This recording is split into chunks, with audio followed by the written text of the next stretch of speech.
진짜 오늘은 컴퓨터를 딱 켰는데 갑자기 멈추는 거예요. 누르다더니 완전히 컴퓨터가 죽었거든요. 오늘 저것 때문에 좀 시간이 제가 좀 걸렸습니다. 자, 평화의 기도입니다. 주님, 저를 당신의 도구로 써주시옵소서. 미움이 있는 곳에 사랑을, 다툼이 있는 곳에 용서를, 분열이 있는 곳에 일치를, 의욕이 있는 곳에 신앙을, 그릇됨이 있는 곳에 진리를, 절망이 있는 곳엔 희망을, 어두움에는 빛을, 슬픔이 있는 곳에 기쁨을 가져오는 자 되게 하소서. 위로받기보다는 위로하고, 이해받기보다는 이해하며, 사랑받기보다는 사랑하게 해 주시옵소서. 우리는 줌으로써 받고, 용서함으로써 용서받으며, 자기를 버리고 죽음으로써 영생을 얻기 때문입니다. 이렇게 13세기경 프란치스코는 하나님께 평화의 기도를 드렸습니다. 이스라엘의 솔로몬 아시죠? 네. 솔로몬 왕은 이스라엘의 세 번째 왕입니다. 그는 또 이렇게 기도했습니다.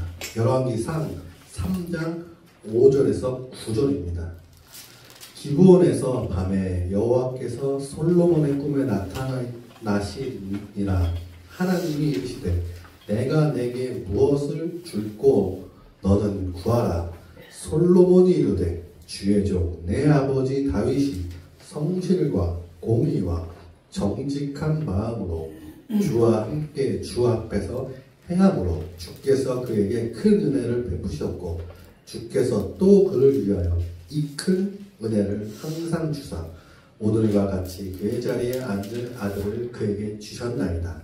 나의 하나님 여호와여, 주께서 종의 아버지 다윗을 대신하여 왕이 되게 하였사오나 종은 작은아이라 출입을 할 줄 알지 못하고 주께서 택하신 백성 가운데 있나이다.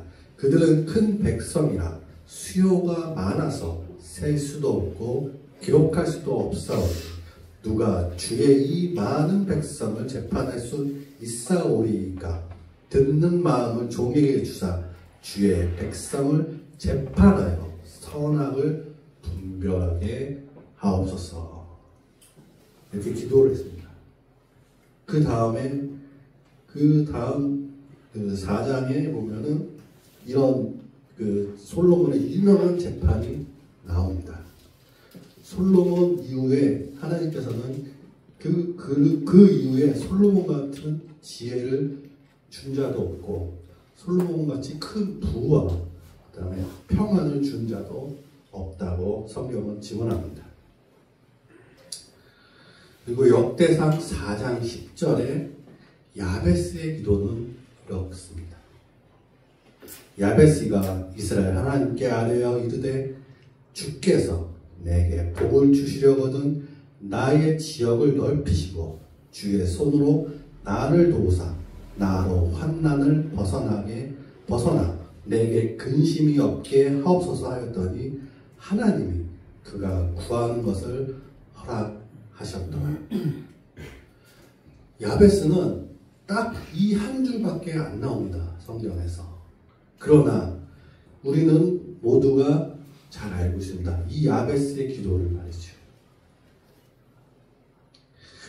그리고 또 이스라엘의 가장 위대한 왕 다윗은 자신의 생명이 위험에 처했을 그 때에도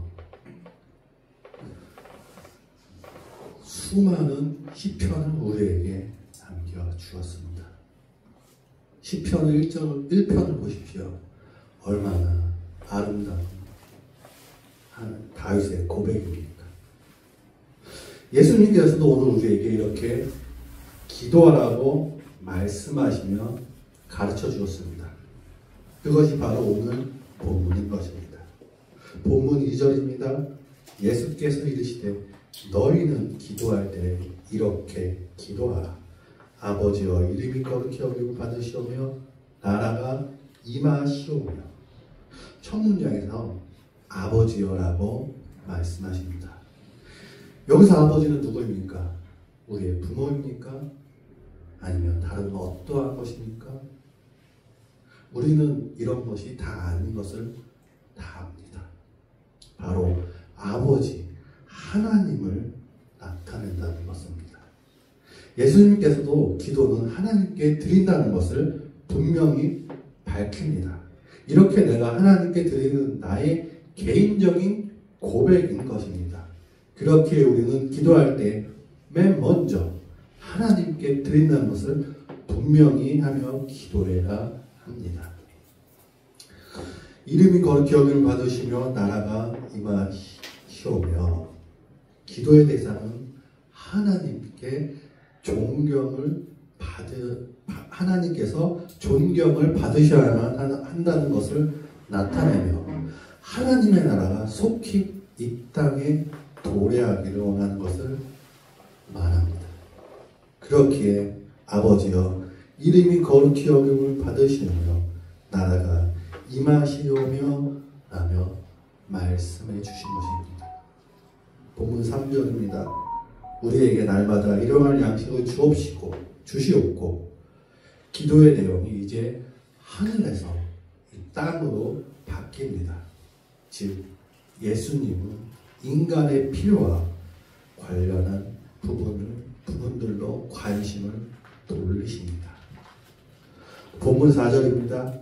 우리가 우리에게 죄 지은 모든 사람을 용서하오니 우리 죄도 사하여 주시옵고 우리를 시험에 들게 하지 마옵소서 하라. 인간의 필요를 향해 두 번째 간구는 죄의 사함에 대한 것입니다. 하나님께서 우리를 용서해 달라고 간구하는 데는 이유가 있으며 그 이유는 바로 우리가 우리에게 죄를 범한 사람들을 용서해 주는 것입니다. 만일 우리가 죄를 범한 자들에 대한 우리의 용서가 선행되지 않는다면 예수님께서 가르치신 이 기도는 소용없게 됩니다. 하나님께서 우리가 범한 죄를 용서해 달라고 하는 사람은 누구든지 자신에게 죄를 범한 사람이 용서해 주어야 한다는 것입니다. 이렇게 말씀하시면서 그 본문 뒤에 나온 5절에서 13절은 기도의 예문을 들어 설명해 주십니다. 예문은 두 가지로 나누는데 첫 번째는 어느 날 친구가 밤에 떡 3덩어리를 빌리려고 이 집을 방문합니다. 그럴 때 이 친구가 계속해서 문을 두드리며 친구에게 말합니다. 이럴 때 그 안에 있는 친구는 귀찮으니까 다음날 와 하며 얘기를 하겠는가. 그렇게 계속 두드리고 시끄럽게 굴고 그러니 귀찮고 시끄러워 일어나 문을 열고 친구의 요구를 들어주든 안 들어주든 할 것이라 말하며 구하고 찾고 두드리면 열릴 것이다 라고 말씀하십니다. 두 번째는 자식이 오늘 생선이 먹고 싶어요 하는데 어느 부모가 뱀을 주겠냐고 이야기하는 말씀이시며 또 달걀을 달라는데 전갈을 주며 괴롭게 하겠느냐 말씀하십니다. 아무리 악한 자라도 자식에게는 좋은 것을 줄 알 것이라고 말씀하시는 것입니다. 이렇게 말씀하시고 마무리로 하나님께서 구하는 자녀는 그 자녀에게 하나님은 더 좋은 것을 준다 하시며 말씀을 마치십니다. E.M. 바운드의 기도의 능력이라는 책이 있습니다. 저자는 책에서 기도는 하나님과의 교제 시간이라고 말합니다. 그 내용 중 일부입니다. 대체로 개인 기도는 짧아야 하고 공기도는 반드시 짧고 간결해야 한다. 그리고 즉흥적인 기도도 필요하고 중요하다. 그러나 하나님과의 개인적인 교제에서 시간은 근본적으로 가치 있는 특징이라 할 수 있다. 하나님과 함께 많은 시간을 보내는 것은 모든 성공적 기도의 비결이다. 강한 능력을 느끼게 하는 기도는 직접적 혹은 간접적으로 많은 시간을 하나님과 교제하는 데서 오는 산물이다. 우리의 짧은 능력 있는 기도는 이에 앞서 오랫동안 하나님과 씨름하여 이긴 자만 할 수 있는 것이다. 야곱의 믿음의 승리는 밤새도록 씨름하지 않고서는 얻어질 수 없었다. 하나님과의 사귐은 갑자기 이루어지지 않는다. 그는 우연히 또는 바쁘게 들락날락하는 이에게 그분을 은사를 주시지 않는다. 홀로 하나님과 더불어 많은 시간을 갖는 것이 그분을 아는 비결이요 그분의 영향을 받는 비결이다. 하나님은 그분을 아는 믿음의 끈질김에 굴복하신다. 하나님은 그분의 은사에 대한 이해와 소원을 진지하고 꾸준하게 표시하는 자에게 가장 풍성한 은혜를 주신다. 다른 일은 물론 이 일에 있어서도 우리의 모범 되시는 그리스도께서 여러 차례 밤을 새워 기도하셨다. 그의 습관은 많은 기도하는 것이었다. 그는 고정된 기도의 장소를 갖고 계셨다. 오랜 시간의 많은 기도는 그의 생애와 인격을 형성했다. 바울은 밤낮을 가리지 않고 기도했다. 다니엘은 중요한 일을 제쳐두고 하루 3번씩 기도했다. 다윗의 새벽, 낮, 그리고 밤 기도는 많은 경우 오래도록 지속되었다. 성경에는 이들 성경에 나오는 여러 성도들이 기도로 많은 시간을 보냈다는 구체적인 설명이 없지만 그들은 기도로 많은 시간을 바쳤으며 어떤 경우에는 오랜 시간의 기도가 그들의 습관이었다는 것을 암시해주고 있다. 물론 기도는 시간에 따라 기도가 평가된다는 생각을 하게 하려는 것은 아니다. 다만 홀로 하나님과 함께하는 시간을 많이 가져야 할 필요성을 강조하는 것이다. 만약 이런 특징이 우리의 신앙에 의해 형성되지 않으면 우리의 신앙은 약하고 피상적일 것에 지나지 않음을 명심해야 할 것이다. 또 이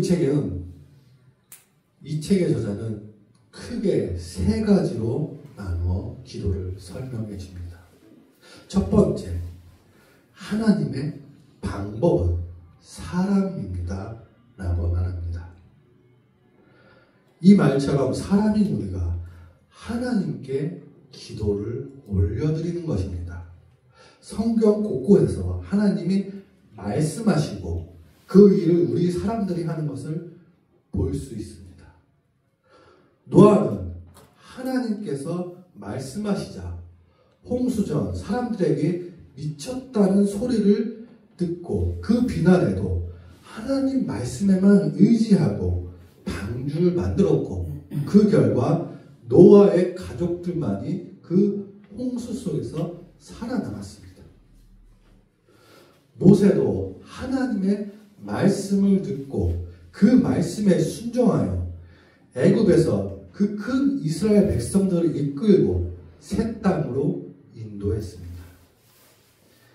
엘리야는 하나님을 믿는 자신과 바알과 아세라를 믿는 자들 850명과의 자신 홀로 대결해서 홀로 나갔지만 하나님께서 그 기도를 들어주시고 하나님의 불이 하늘에서부터 내려와 그 850명을 불사르며 승리를 주셨습니다. 이처럼 우리가 하나님 앞에 기도하면 하나님께서는 그 일을 나에게 맡겨주시고 그를 할 수 있도록 도와주시고 인도해 주십니다. 기도는 다른 누구도 아닌 바로 내가 하나님께 올려드리는 것입니다. 두 번째, 하나님께 먼저 나아가야 합니다. 한나는 자신의 자녀를 낳지 못하자 그 태 열매를 하나님께 무릎 꿇고 간절하게 기도하며 나아갔습니다. 그렇게 나아갔을 때 이스라엘 마지막 사사 사무엘을 낳았고 그 후에 5명의 자식을 더 주셨습니다. 또한 사사기 전체의 내용을 보시면 알 것입니다. 사사기는 이 이스라엘 백성이 다른 나라의 침략으로 괴로움과 그 힘듦에 하나님께 부르짖었을 때 한 사람의 사사를, 한 사람의 대표를 보내서 그 열방의 나라에서 구원해주고 평화를 다시 얻는 내용들이 그 전체가 사사기의 내용인 것입니다. 이처럼 내가 세상 누구에게도 기대지 못할 때, 그 마음이 괴롭고 너무도 힘들 때 누구를 찾으시렵니까? 바로 하나님께 먼저 나아가야 할 것입니다. 세 번째, 기도하고 기도하게 하라. 우리는 끊임없이 기도해야 합니다. 사무엘상 12장 23절에서 사무엘은 이스라엘을 향하여 나는 너희를 위하여 기도하기를 쉬는 죄를 여호와 앞에서 결단코 범치 아니하였다고 말씀하십니다. 바울도 데살로니가 전서 5장 17절에서 쉬지 말고 기도하라고 말씀하셨습니다. 예수님께서도 오늘 항상 사역하기 전에 기도로 준비하며 또 오늘 우리에게 주기도문으로 가르쳐 주십니다. 기도는 쉬지 않고 해야 합니다. 엎드리고 두 손 모아야만 기도하는 것이 아닌 우리의 실생활 속에서 매 순간 기도하며 나아가야 합니다. 우리는 오늘 집에서 문을 열고 밖으로 나갔을 때 무슨 일이 일어날지 우리는 결코 알 수가 없습니다. 매체에서나 뉴스에서 보는 사건과 사고, 그 끔찍한 이야기들이 나에게 일어나지 않으리라는 보장이 없는 것입니다. 그렇게 우리는 문을 나서면서도 하나님, 오늘도 평안하게 집으로 돌아오게 해 주시옵소서 라며 짧게라도 마음속으로 하나님께 기도해야 하는 것입니다. 이렇게 우리는 매일의 삶 속에서 하나님께 기도하며 나아가며 그 기도가 끊이지 않도록 쉬지 않고 해야 합니다. 예수님께서는 오늘 우리에게 주기도문을 가르쳐 주셨습니다. 2000년 전 말씀해 주셨지만 지금 이 순간에도 우리는 그 기도로 하나님께 나아갑니다. 거기에 더해 하나님 앞에 기도하는 것을 우리는 결코 멈추어서는 안 됩니다. 우리가 이 기도를 만약 멈춘다면 세상 사람들과 별반 다를 것이 없습니다. 혹 삶에서 내가 다른 누구에게 말 못하고 도움을 받을 수도 없는 상황이 생기고 비밀스러운 것들이 있을 때 우리는 어찌해야 합니까? 이럴 때일수록 우리는 더욱 하나님 앞에 겸손히 무릎 꿇고 기도해야 하는 것입니다. 마태복음 6장 6절입니다. 제가 읽겠습니다. 너는 기도할 때에 내 골방에 들어가 문을 닫고 은밀한 중에 계신 내 아버지께 기도하라. 은밀한 중에 보시는 내 아버지께서 갚으시리라. 오늘 나에게 이처럼 소망의 약속의 말씀을 주셨습니다. 우리는 이렇게 기도하며 나아가시는 모든 분들이 되시기를 원합니다. 함께 기도하겠습니다. 하나님 감사합니다. 예수님께서 우리에게 주기도문을 가르쳐 주셨습니다. 이 기도문을 읽고 또 읽으며 기도하며 나아갑니다. 우리에게 평안을 주시옵소서. 삶의 무게에 들려 기도가 안 나올 때는 가르쳐 주신 기도문을 읽으며 기도를 쉬지 않고 하나님 앞에 나아갈 수 있도록 도와주시옵소서. 오직 십자가의 큰 사랑으로 우리를 위해 중보해 주시는 예수님의 이름으로